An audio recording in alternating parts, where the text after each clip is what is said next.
அனைவருக்கும் இனிய காலை வணக்கம். 34வது நாள், 34வது தகவல்.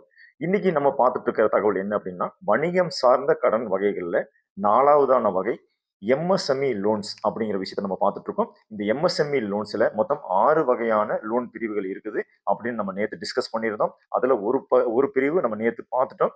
இன்னைக்கு அதோட 2வது பிரிவான மிக மிக முக்கியமான பிரிவு முத்ரா லோன் அப்படிங்கிறத நம்ம இன்னைக்கு பார்க்க போறோங்க. ஆமாங்க. முத்ரா லோன் அப்படிங்கிறது என்ன அப்படின்னா, புதுசா ஒரு தொழில் தொடங்குறாங்க அல்லது ஆல்ரெடி ஒரு தொழில் தொடங்கிட்டாங்க. அத மறுபடியும் அடுத்த ஸ்டேஜ்க்கு கொண்டு போறதுக்கு, அந்த ஸ்டேஜ்ல இருந்து மறுபடியும் ஒரு வளர்ச்சி அடைந்த ஒரு நிறுவனமா அத மாத்தரணும் அப்படிங்கக்கூடிய ஒரு உன்னத நோக்கத்தோட இந்த முத்ரா லோன் அப்படிங்கிறது மத்திய அரசாங்கம் நமக்கு குடுத்திருக்காங்க. இத 3 பிரிவா பிரிச்சிருக்காங்க. முதல் பிரிவு பார்த்தீங்கன்னா, சிசு அப்படின்னு சொல்றாங்க.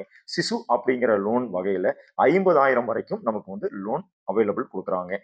2வது வகை பார்த்தீங்கன்னா, கிஷோர். கிஷோர் அப்படிங்கிறது 50,000லிருந்து 5,00,000 வரைக்கும் குடுக்குறாங்க. 3வது தருண். இது 5,00,000லிருந்து 10,00,000 வரைக்கும் குடுக்குறாங்க. இதுல சிசு அப்படிங்கிறது புதுசா பிறந்த குழந்தை இருக்கு இல்லைங்களா? அத நம்ம சிசுன்னு சொல்லுவோம் இல்லைங்களா? அந்த மாரி புதிதாக தொடங்கக்கூடிய ஒரு தொழிலுக்கு ரூ. 50,000. கிஷோர் அப்படிங்கிறது அந்த குழந்தை தவழ ஆரம்பிச்சு நடக்க ஆரம்பிக்குது அப்படிங்கிறதுக்கு கிஷோர் அப்படின்னு சொல்லி, அதுக்கு நம்ம 50,000லிருந்து 5,00,000 வரைக்கும். அதே தொழில் வேகம் எடுக்குது, நல்லா ஓட ஆரம்பிச்சிருச்சு அப்படிங்கிறப்போ அதுக்கு 5,00,000லிருந்து 10,00,000. இந்த விளக்கம் உங்களுக்கு கொஞ்சம் எளிமையா இருக்கணும் அப்படிங்கிறதுக்காக நான் சொல்றேன். ஸோ இந்த மாதிரியான 3 பிரிவுகள குடுக்குறாங்க. இதோட வட்டி விகிதம் பார்த்துட்டீங்கன்னா 8%லிருந்து 12% வரைக்கும் வரும். தகுதிகள் அப்படின்னு பார்க்குறப்போ 18 வயது பூர்த்தி உள்ள இந்திய குடிமகன் யார் வேணாலும் இந்த லோன் அப்ளை பண்ணலாங்க. இந்த லோன் பார்த்தீங்கன்னா, புதுசா தொழில் தொடங்குறவங்க மட்டும் தான் போணும் அப்படிங்கிறதுல, ஆல்ரெடி நீங்க தொடங்கிட்டீங்க. அத அடுத்த ஸ்டேஜ் கொண்டு போறவங்களா இருந்தாலுமே நீங்க விண்ணப்பிக்கலாம். அ என்னென்ன மாரியான பிரிவுகளுக்கு, என்னென்ன மாரியான தொழில்களுக்கு இவங்க குடுக்குறாங்க அப்படின்னு பார்த்தீங்கன்னா, எல்லா விதமான தொழில்களும் குடுக்குறாங்க. ஒரு உற்பத்தி சார்ந்த தொழில்கள், அதுக்கப்புறம் பேக்கரி, அதுக்கப்புறமேலு சாக்லேட்ஸு, ஐஸ்கிரீமு, அதுக்கப்புறம் பார்த்தீங்கன்னா, சேவை சார்ந்த விஷயங்கள். இந்த மாரி எல்லா விதமான அ தொழிலுக்கும் நம்ம இந்த லோன் கிடைக்குங்க. கால அளவு பொறுத்தவரைக்கும் பார்த்தீங்கன்னா, 3 வருஷத்துலருந்து 5 வருஷம் வரைக்கும் இந்த கா லோனுக்கு உண்டான கால அளவுகள் குடுக்குறாங்க.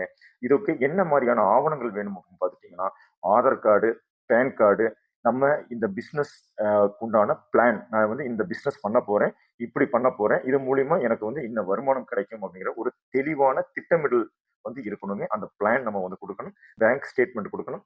எம்எஸ்எம்இ சர்டிபிகேட் கண்டிப்பா நம்ம இதுக்கு குடுக்கணுங்க. ஸோ இந்த இந்த மாரியான சான்றுகள் இதுக்கு தேவைப்படும். இன்றைய பதிவு உங்களுக்கு மிகவும் பயனுள்ளதாக இருக்கும் என்று நம்புகிறேன். நன்றி, வணக்கம். தமிழ்நாடு ஹவுசிங் லோன்ஸ் நெசவாளர் காலனி, பிஎன் ரோடு, புதிய பஸ் நிலையம் அருகில், திருப்பூர்.